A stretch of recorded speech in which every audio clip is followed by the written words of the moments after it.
got a feeling we are gonna win. Our bodies make it perfect and your eyes can make me swim. Then again, everything seems new.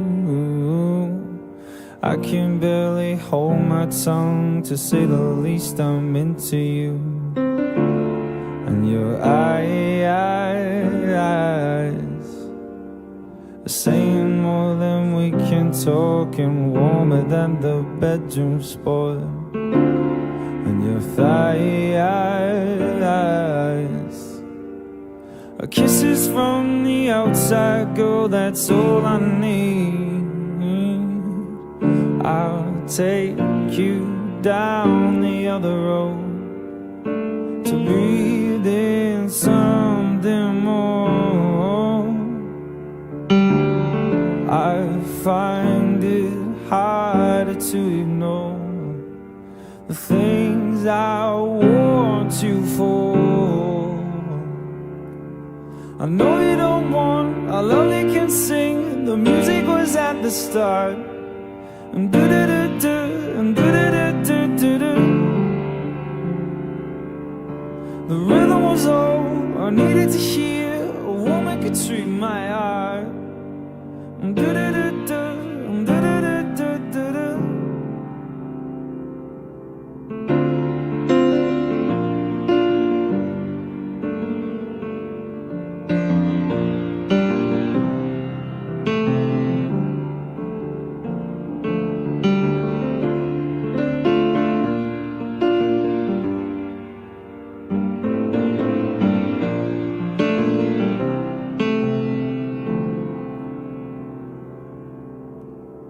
When I press an ear up to your breast,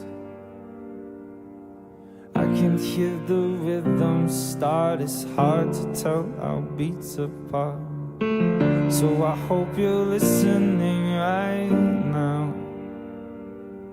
'cause I can barely hold my tongue. The shit we do could warm the sun at night.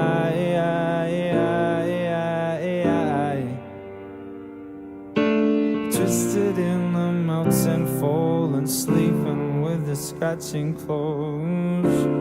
And your words let me know you're feeling me and seeing all the things I see. I'll take you down the other road to breathe in something more. I find it harder to ignore the things I want you for. I know you don't want all you can sing. The music was at the start. Do-do-do-do, do-do-do-do-do-do. The rhythm was all I needed to hear. A woman could treat my heart.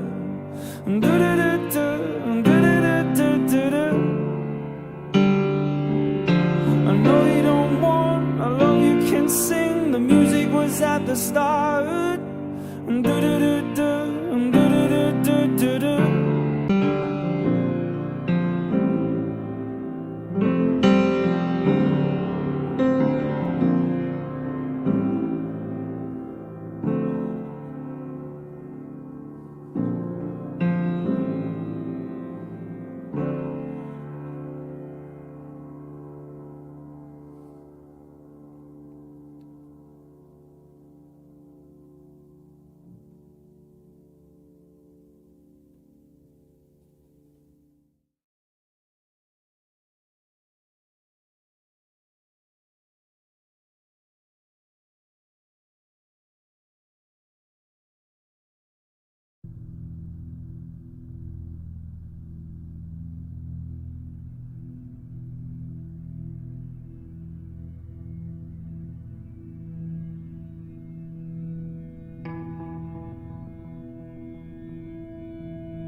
body is a shell of me, and I am nothing but a shadow, a pale reflection in the mirror. Hypocrisy has stolen the essence of me and turned all the colors into a gray blur. I can't go back, so I'm stuck with my feet on both sides of the red line. Crossing over is not easy.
Do you know when you run a JavaScript program, there are a lot of things happening behind the scenes inside the JavaScript engine.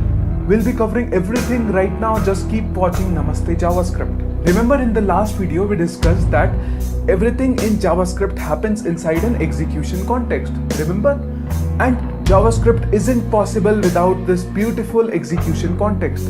So here's one question for you. So what happens when you run a JavaScript program? Yes, you're right, an execution context is created. So let us now see how this beautiful execution context is created with the help of a JavaScript program.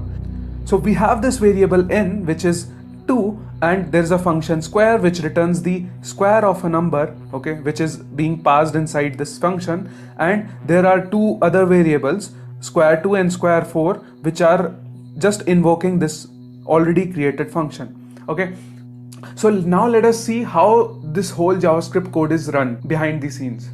So when you run this whole code, so a global execution context is created. Let us create this execution context. So remember, we told that it's like a big box and it has two components. Okay, these two components are the memory component and the code component.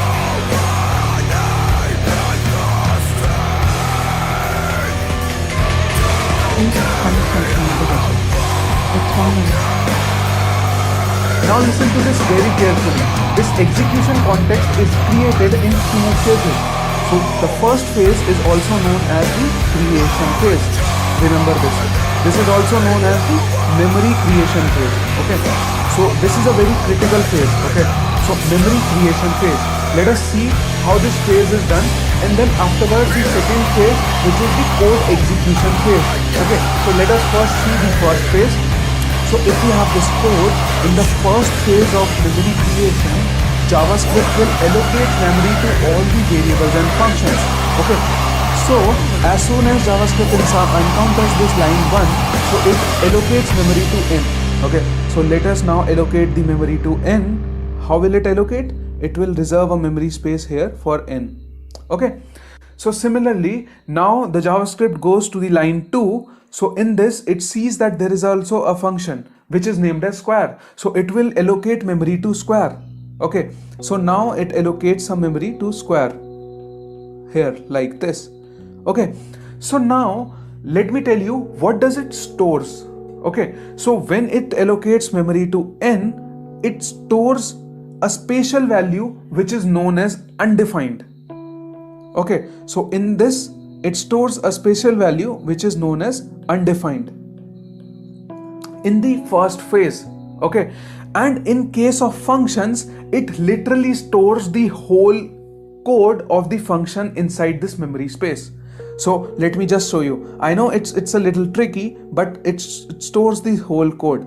So literally when I say it stores the whole code, that means that this whole code of this function is like stored over here in this memory space of square. And now it will also allocate memory to square2 and square4. And as they are another variables, so it will again store undefined for them.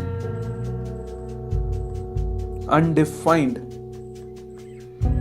It's a bit tricky, let me give you a quick recap. So in the first phase, the JavaScript skims through the whole program line by line and it allocates memory to all the variables and functions. As soon as it encounters n, so it reserves memory for it and allocates a special value undefined to it. Okay, remember this value undefined, we'll be talking a lot about this I'll make a separate video altogether for undefined, but for now just understand undefined is placed over here. Okay, it's like a placeholder, it's a special keyword in JavaScript.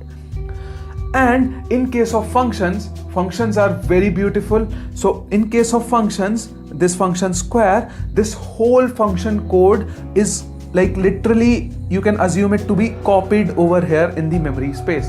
Okay, so that's how it is. And for the remaining two variable, it again allocates memory and stores this special keyword undefined to them in the first phase.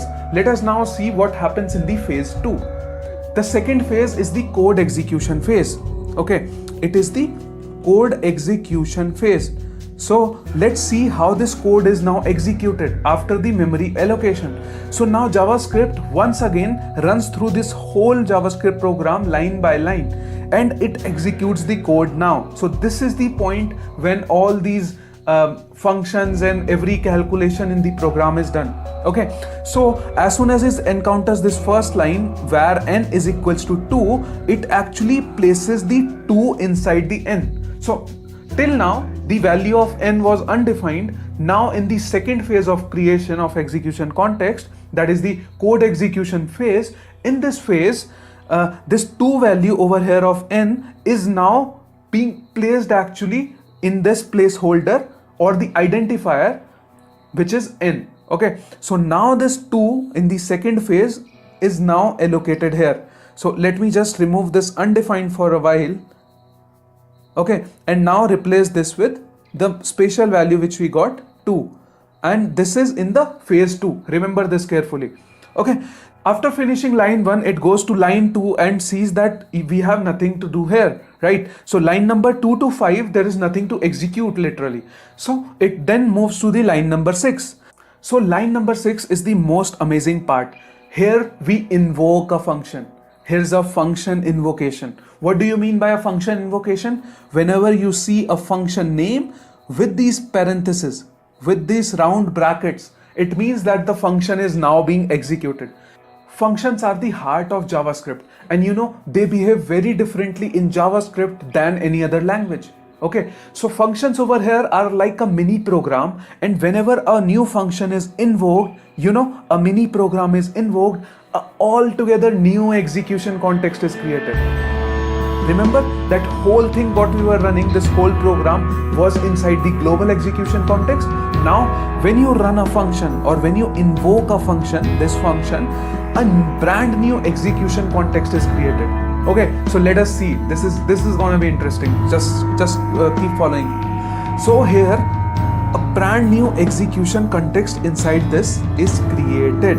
Okay, now let us see. And this execution context again has these 2 components, which is the memory component, okay, and a code component.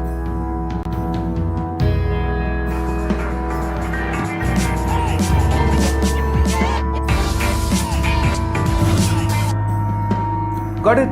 So now we will again go through the creation of this execution context, and there will again be 2 phases involved. Remember what were these 2 phases? So let us see it. It will be interesting. So the first phase is the memory creation phase. Remember, memory creation phase. Okay, in the memory creation phase, now we are talking about this function invocation. Okay, so we'll be concerned about this piece of code only when we are executing this square n. So we are only concerned about this piece of code. Remember? So now let us see how the memory is allocated here in the first phase, the phase 1. Okay, so in the phase 1, first of all, don't forget that the memory is allocated to variables and functions inside this function. Okay, so and when I say variables and functions, it involves the parameters like the num and the other variables, and we don't have a function, so no need. So we will be allocating memory to num and ans over here in this case. So let us do that. So we will be allocating memory to num. Okay, so here is num, and we will also allocate memory to ans. Okay, ans. Okay, so now what will happen is, remember what will be stored in this, the special placeholder which we had? Yes, you are right. We will be storing undefined in the phase 1. You know, you will understand this concept of undefined very better just following along in these upcoming videos. Okay, for now just keep in mind that this undefined is a very special keyword. We will be covering this in detail later on in the videos. Okay, so so we will be putting undefined over here, and undefined is being allocated in the phase 1. Now comes the part of phase 2. Okay, so the phase 2 is the code execution phase. Remember, code execution. In this we will be executing each line. Okay, we will be executing each line here. Okay, so what happens when you execute the code? Okay, so when this function is invoked, first of all, this value of n over here, which is 2, is passed to num. Okay, so this n is passed to num. So that means So here this value 2 is passed to num. Got it? So let me tell you one more concept. So num over here is known as the parameter of the function, and n over here is the argument.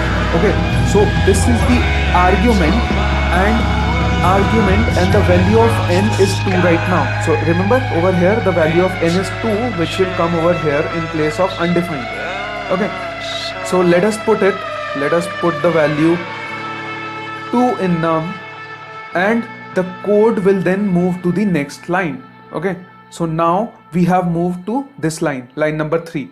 So in the line number 3, it will do the calculation and put the value of num into num inside ans. So okay, so it's like executing the code inside this code block. Okay, num into num, and whatever the value will be there will now go to this, and undefined will be replaced by num into num and the value. So num into num, which is 4, like 2 into 2, which is 4, will now replace this undefined. Okay, and will take up place in this memory space. Okay, so the ans will now become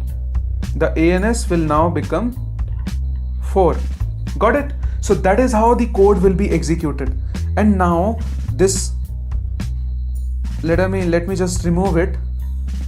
So now after finishing line number 3, the control goes to line number 4. Here we encounter the special keyword return and ans.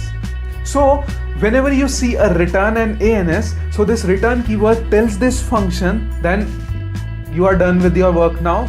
Just return the whole control back to the execution context where the function was invoked. So remember, this is very important. Okay, so this return keyword states that now return the control of the program to the place where this function was invoked. So where the function was invoked? Function was invoked here.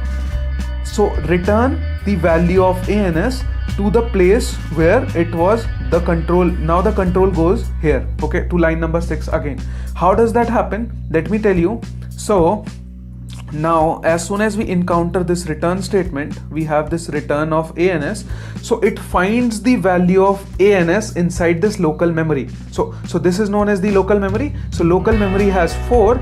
So this return ans now returns the control back over here, and okay, in the line number 6, and this value of ans, which was here 4, is now will now replace undefined of this square 2.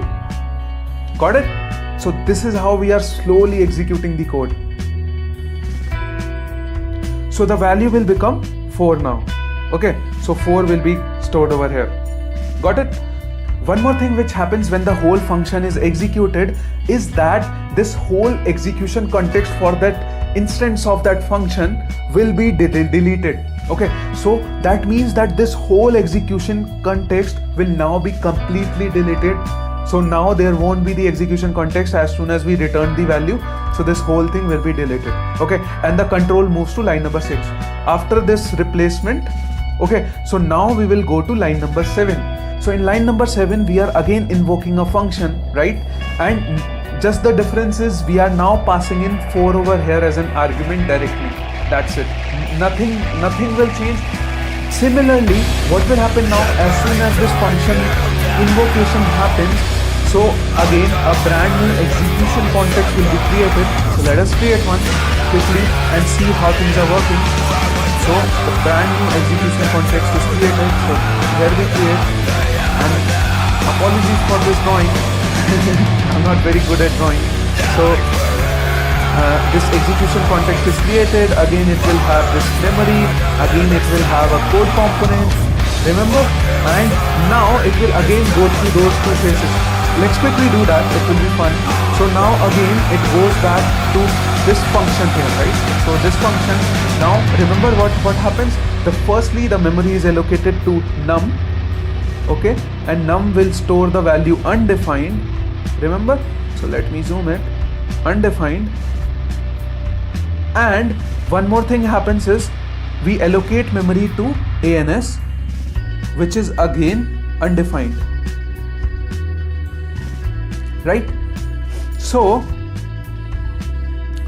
our first phase is done.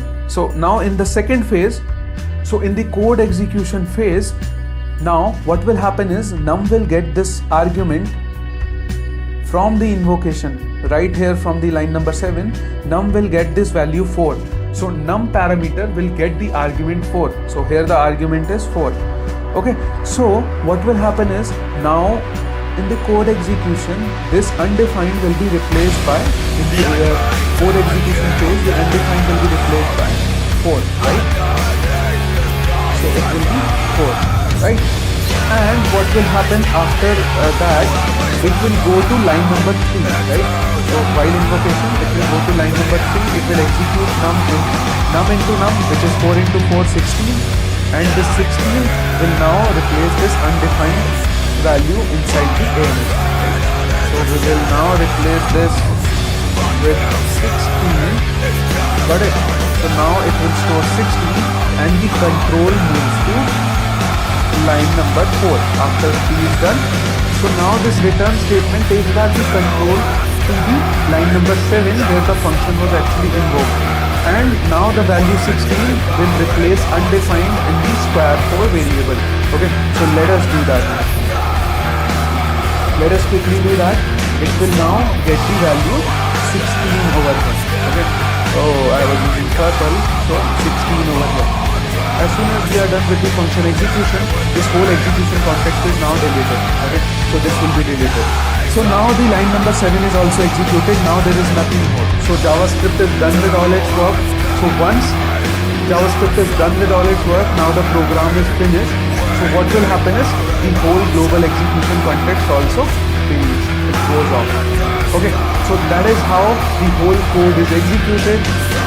I know this was all a lot and it will take some time to digest, but quickly just revise everything once again, it will be super fun.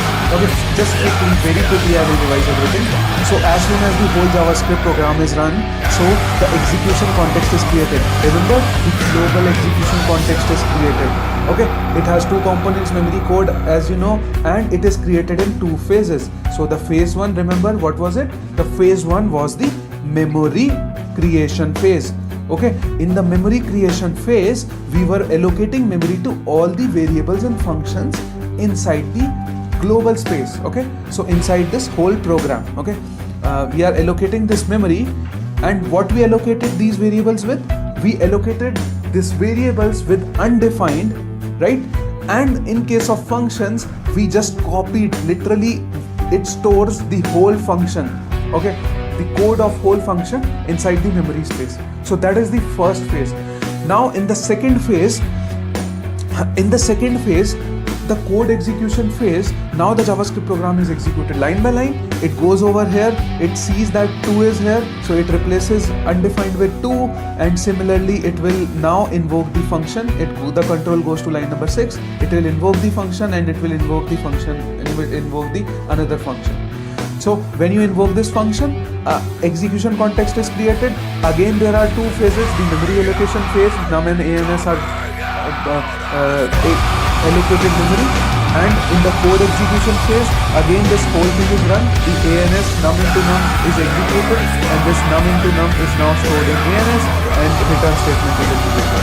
In the return statement, we take back the control over here to square 2, and now the square 2 is populated with a new value which is coming from this function invocation, which was the ANS, and ANS was 4, so square 2 was 4. Okay. So similarly, it will again happen here in this function execution. So a new execution context is created, and again the same thing cycle repeats, and that's how this function returns 16 over here, and square 4 is 16. So that is how the whole thing works.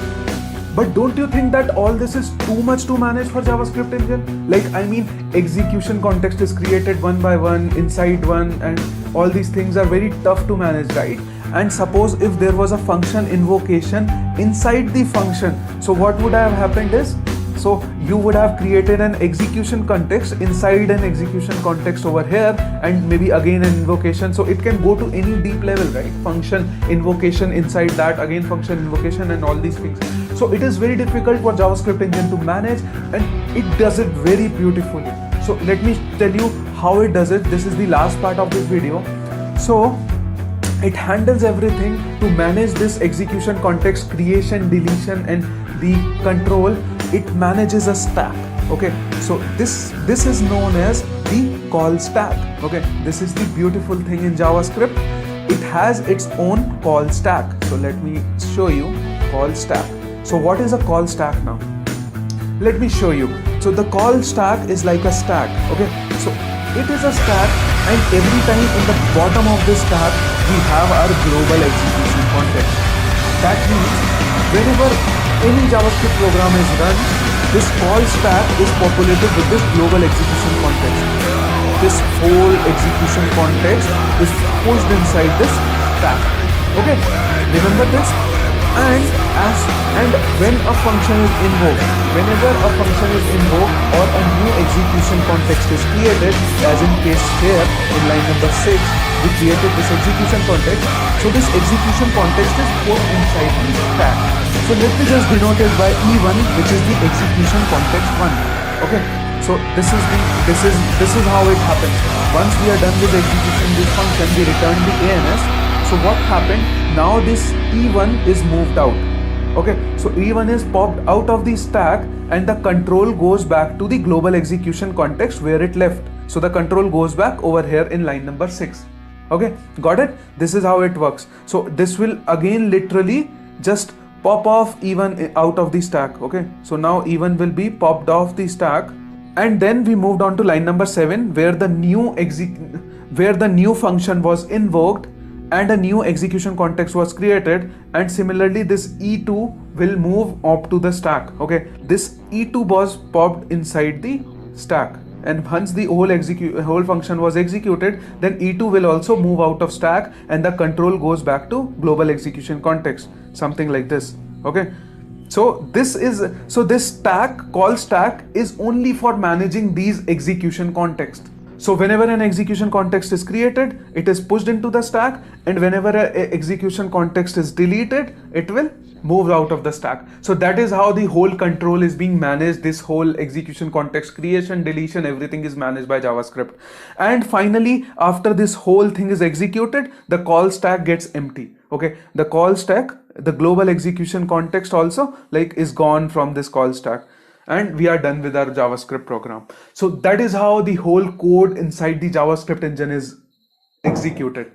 So with this, let me take you to another core concept, which is call stack maintains the order of execution context. Now, I'll tell you one more interesting thing, that call stack is also known by a very fancy names. Okay, there are a lot of fancy names which you will see on web. That is why JavaScript is the most confusing language. Okay, it is most misunderstood language. So call stack is also known as execution context stack. Sometimes it is also known as program stack, control stack, runtime stack, machine stack. All various names are used for this call stack, but it is all the same thing, this beautiful call stack, which will just maintain the order of execution of the execution context. I know this is too much to digest in a single video, but thank you for all your patience. Before moving on to the next video, like this video, it gives me a huge motivation, and also keep watching Namaste JavaScript. See you in the next video.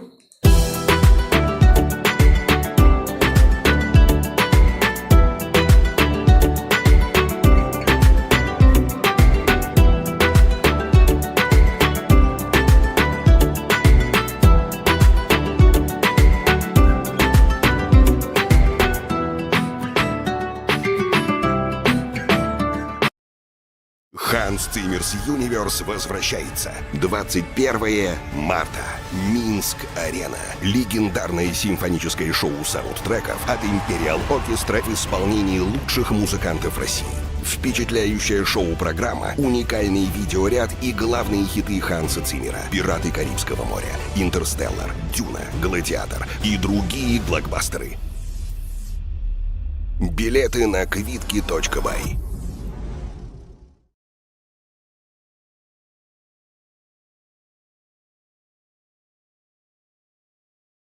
So this is how I like to think about coding. Coding is writing, but it's not just math and numbers. If I have a song that I want to write, I can write the song and you can hear the creation. When I code, the creation's there. It exists. It's real. It's the backbone behind everything. Codecademy teaches you how to write it, how to function. It teaches you the syntax. You have all of the opportunity right in front of you. Being able to code kind of helped me get a coding degree. And then the next day, I was working at NASA. I was only able to do that because Codecademy showed me how to learn to code. Coding is not always easy, and I love that about it. It's fun, it's challenging, but in the midst of the challenge, you get to create, and that's amazing to me. Without Codecademy, there's a huge chunk of my life that would have been gone. If I hadn't learned the code, then I don't know where I'd be.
you.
So what I want to talk about tonight, what Calvin asked me.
What about the problem with function pointers not running run directives, or are we ignoring that for now? We are ignoring that for now, and we're making a note that that problem needs to be solved. So here's the thing. In a big project, you just don't have to solve every problem at once. In fact, if you try, you will not get very far at all.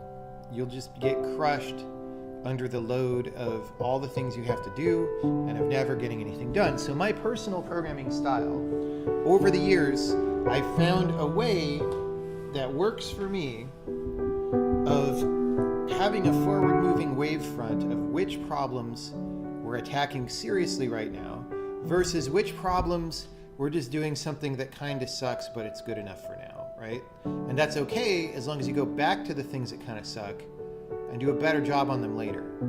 Now, the reason why it's a good idea to do that, well, first of all, if you never get enough done to have a running program that does the general thing you want to do, then,